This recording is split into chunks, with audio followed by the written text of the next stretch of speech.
Identifier la fonction critique de la comédie. Nous allons travailler sur l'extrait qui commence à partir de Monsieur, si elle veut écouter, jusqu'à Je l'irai dire à Rome. Acte numéro 5, scène dernière. Alors, merci de prendre vos œuvres et vous lisez le texte.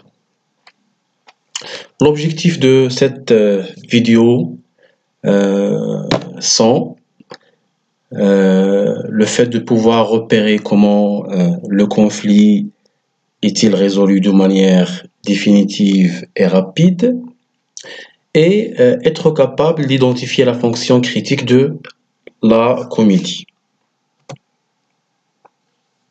Commençons par la situation du passage. Monsieur Jourdain refuse la demande de cliente.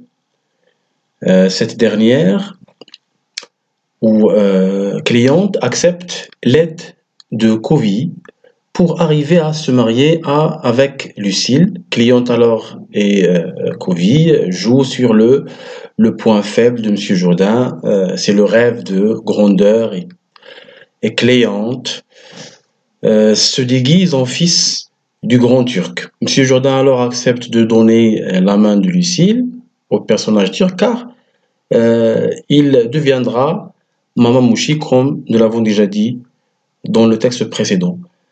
Alors, monsieur ou madame Jourdain accepte aussi que le fils du grand turc prenne la main de Lucille.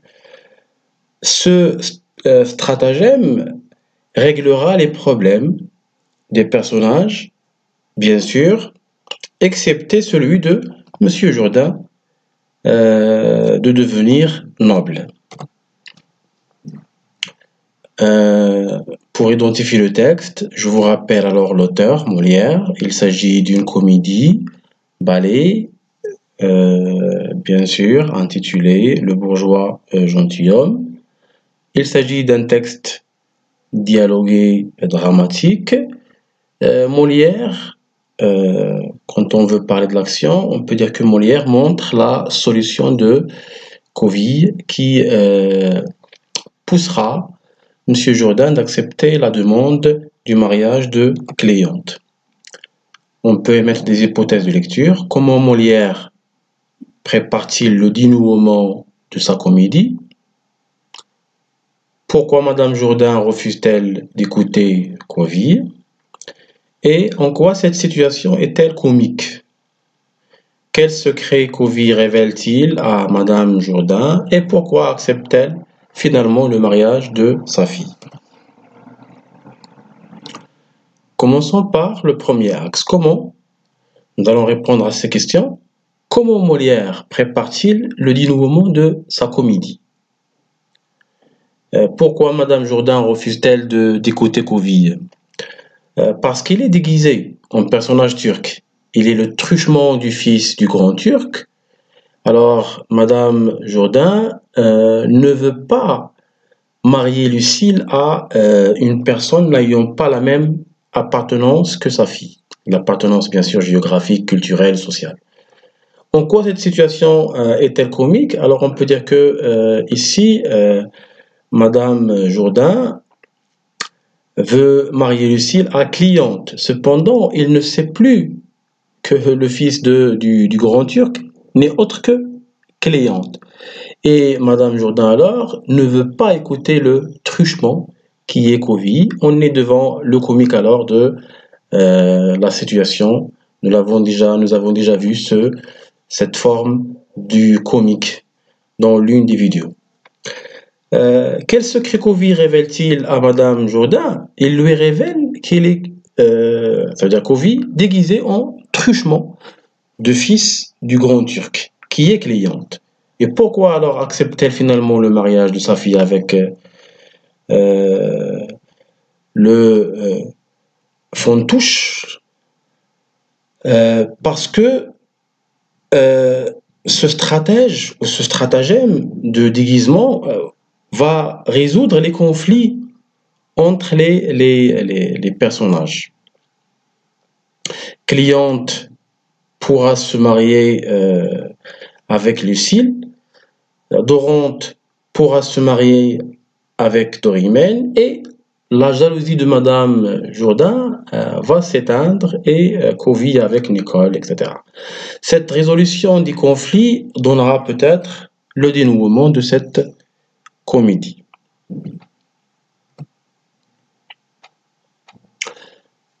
Quelle est la moralité de cette comédie? Que révèle-t-elle ces didascalies sur l'intention des personnages? Alors, on peut dire par exemple, le truchement veut montrer à Madame Jourdain qu'il est Coville. Il est en quelque sorte arriviste. Monsieur Jourdain s'assure que Dorante ne le trompe pas. Et le truchement se moque de Monsieur Jourdain. Quel est le personnage dupé jusqu'à la fin? C'est bien sûr Monsieur Jourdain est trompé, il est dupé. De quoi est-il donc victime? Monsieur Jourdain ne pourra pas épouser la marquise d'Orimène et non pas devenir un gentilhomme. Alors il ne pourra plus devenir Mamamouchi car sa fille épousera Cléante qui n'est pas le fils du grand turc. En lisant l'intégralité de cette comédie, on peut dire que M. Jourdain, on peut se poser la question, est-ce que M. Jourdain s'est-il évolué ou non? On peut justifier cette réponse. Alors, synthétisant dans la scène, et pour répondre à la question, dans cette scène, ou dans la scène d'exposition, M. Jourdain était un bourgeois. C'était un bourgeois ignorant. Dans la dernière scène, on a remarqué que ce dernier, M. Jourdain, n'a pas évolué malgré ses argents, malgré son argent, et malgré qu'il est entouré des maîtres. Alors il restera bourgeois, ignorant. Molière confronte deux classes sociales, les nobles et les bourgeois, les maîtres et les valets. L'intention de Molière ici est de montrer l'ignorance de M. Jourdain qui croit que l'argent peut l'insérer dans la noblesse, alors que cette classe sociale demande une éducation. D'ailleurs, Molière montre que même les maîtres chargés d'apprendre aux gens les bonnes manières et les convenances des hommes de qualité se conduisent contre les principes des hommes de qualité. En bref, on peut dire que Molière démontre un défaut intemporel dont souffre la société française du XVIIe siècle, c'est l'hypocrisie sociale. Voilà,